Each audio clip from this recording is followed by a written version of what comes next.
کزما له حال خبر نوي خلقو خبر یا کړی چې ستا له غم امرنا ما ورته خپل ژوند قربان کړو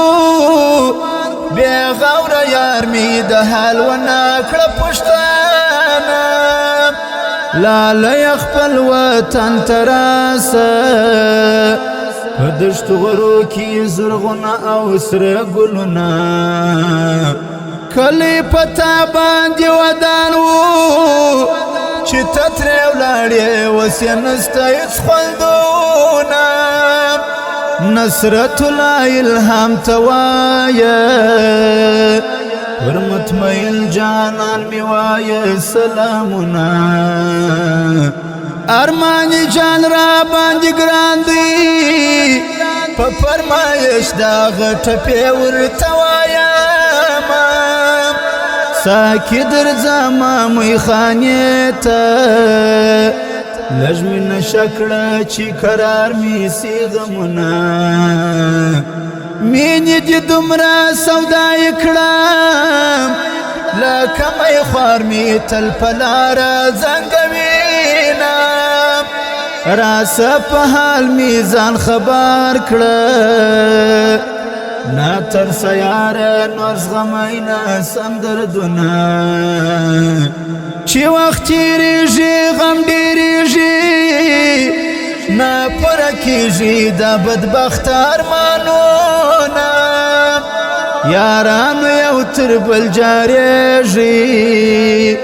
ما د محفل یاران لیدل چې خاورې سونه د مازدیګر لمر چې ډوبېږي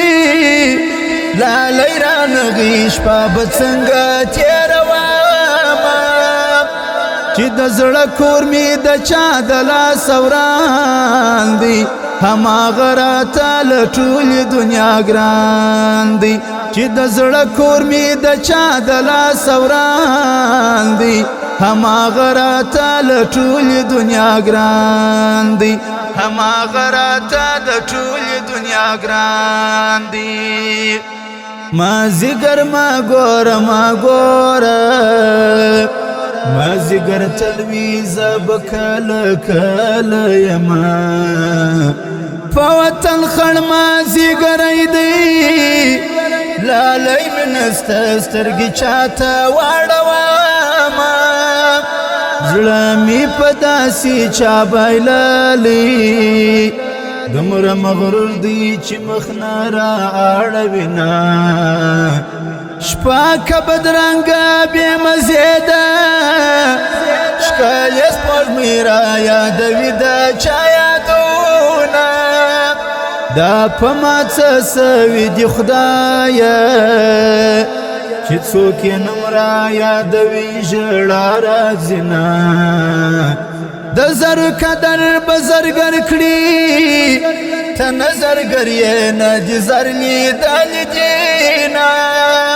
کور مې د خپلې مینې وران سو د چا چې ورانې مینې وینم زړه مې چوینه یاران به ناست وي په محفل کې زه به تر خاورو لاندې شپې سبا کومه ارمان ستا ارمان کومه د نور خلقو به زه ارمان لرمه نصرت الله الهام ټپي دي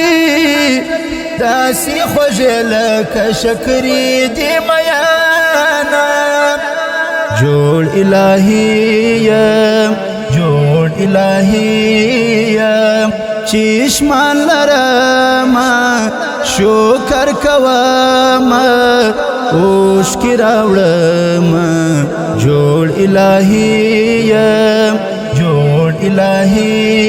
یم چې شمان لرمه شکر کومه اوښکې راوړمه جوړ الهي یم چې ګناهګار یم رب ستایم د کلي خلک مې بیا ولې زیروینه جانان ژر ساجدن راوړه وروسته شېبې دي بیا به نه وي دیدنونه ارمان ستا ارمان کومه د نور خلکو به زه څه ارمان لرمه نصرت الله الهام ټپې دي داسې خوږې لکه شکرې دي میانه